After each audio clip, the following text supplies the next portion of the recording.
ન્યૂનતમ oil circuit breaker એટલે કે મિનિમમ ઓઇલ સર્કિટ બ્રેકરની મહત્વપૂર્ણ લાક્ષણિકતાઓ જણાવો. તો મહત્વપૂર્ણ લાક્ષણિકતાઓમાં સૌથી પહેલાં તો સમન માટે ઓછામાં ઓછી માત્રામાં ઓઇલ વપરાય છે, એટલે કે આર્ક ક્વન્ચિંગ માટે ઓછી વેલ્યુમાં ઓઇલની જરૂર પડે છે, એટલે કે ક્વોન્ટિટી ઓછી જોઈએ છે.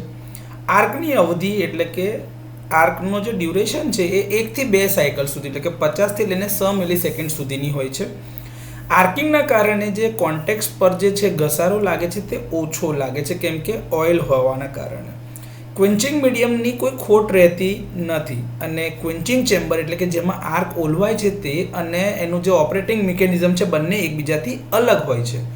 આની ઉપર મેન્ટેનન્સ ઓછું રાખવું પડે છે ને ધ્યાન ઓછું રાખવું પડે છે. તો આ ન્યૂનતમ ઓઇલ સર્કિટ બ્રેકરની મહત્વપૂર્ણ લાક્ષણિકતાઓ છે, જેના કારણે ઇન્ડસ્ટ્રી અને સબસ્ટેશનમાં તેમજ ટ્રાન્સમિશન અને ડિસ્ટ્રીબ્યુશન નેટવર્કમાં આનો મોટા પાયે ઉપયોગ થાય છે.